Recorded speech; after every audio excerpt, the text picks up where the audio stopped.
What if I told you two houses with the exact same square footage could have a value difference of tens of thousands of dollars simply because of a rating most people have never heard of?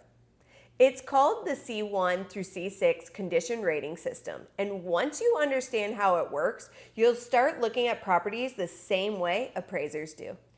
Whether you're a realtor, investor, wholesaler, even a homeowner, these ratings impact the value, the financing, the ARV.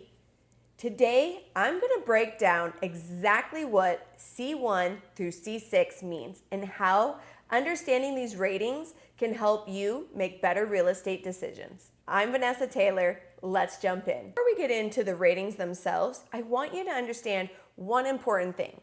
Condition is not about whether you personally like a house.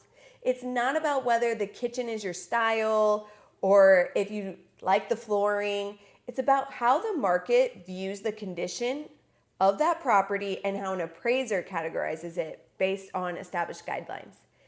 That's a huge difference. Let's start at the top. So first we have C1.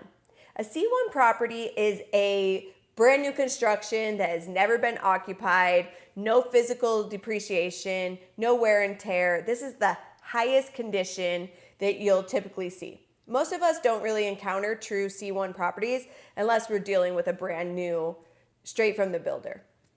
C2, think of C2 as like a new condition. The property may be newly built or completely renovated.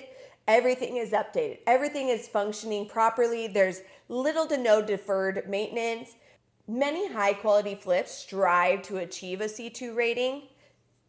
Now a C3, this is where many well-maintained homes fall. The property shows normal wear and tear, systems are functioning properly. The home may have a few updates, but not everything is brand new. It's clean, it's maintained, and it's occupied. Now a C4 is the average condition. The home is livable, everything generally works, but you may see older finishes, worn flooring, dated kitchen, and nothing has really become a major issue yet. Many homeowners occupy homes that fit this category. C5, now we're entering into where many investors recognize a C5 property. Significant deferred maintenance, maybe a new roof, it probably needs a new HVAC, it's all outdated, the kitchen, the bathrooms, they haven't been touched in decades. So they need major repairs and a lot of value needs to be added. The property still functions, but major repairs are needed. Many value add opportunities begin here. Now a C6 property has serious issues, like for example, a fire damaged property. We're talking structural concerns, safety hazards, major damage, the condition that prevents traditional financing. It needs heavy rehab. The property requires tons of work before a buyer can obtain financing.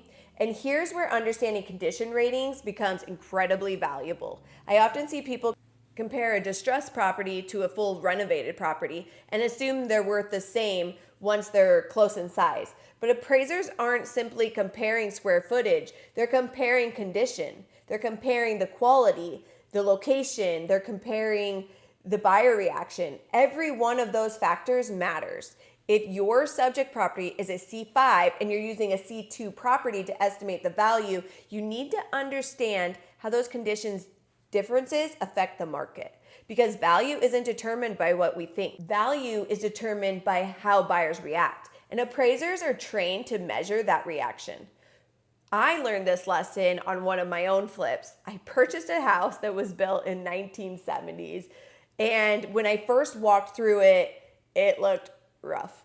The landscape was overgrown, the pool was highly neglected and green.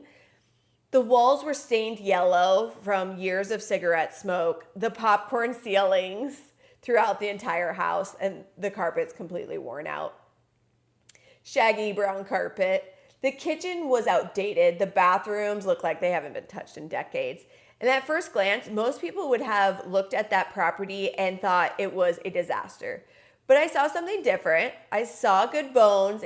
I did see potential. And there was opportunity to improve the condition of the home and completely change how buyers would view it. So we got to work. We renovated, we removed the popcorn ceilings, we painted all the walls, we updated the flooring, and we knocked down a little bit of the kitchen and remodeled the way the cabinets went. And we remodeled the bathrooms. The pool needed some serious help with the pool equipment.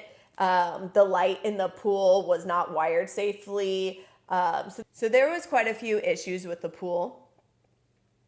But the neighborhood doesn't change. The lot size never changed. The only thing that changed was the condition. Before the renovation, an appraiser may have viewed that home as a C5 property because of the deferred maintenance and the overall condition. After the renovation, it may have fallen into a C2 or a C3 category. And that's when it really clicked for me. Value isn't just the square footage. It's not just about the bedrooms and the bathrooms. It's about how buyers react to the property. Before the renovation, buyers would walk in and start making a mental list of everything they would need to fix. After the renovation, buyers walked in and start imagining where they're going to place their furniture, where the family's going to gather, how are they going to entertain and have that amazing pool party. Next time you walk through a property, don't just ask yourself, do I like this house? Ask yourself, what condition rating would an appraiser assign to this property? Because that question will often tell you far more about the value than the countertops, the paint color, staging ever will. The more you understand condition rating, the more accurate you're going to be able to evaluate the opportunities, establish that ARV, and communicate value to clients. If you found this video helpful, make sure you hit the subscribe button because every week we're breaking down real-world appraisal concepts. If you want to learn how to appraise properties the same way professional appraisers do, join our free school community. Every Tuesday at 9 a.m. Pacific time, professional appraiser Jared and I will go live and break down real deals, real adjustments, real comps. The link is in the description. Come join us, ask questions, and learn how to run comps with confidence. Because when you understand how value is created, you stop guessing and you start making decisions backed by data. I'll see you in the next video.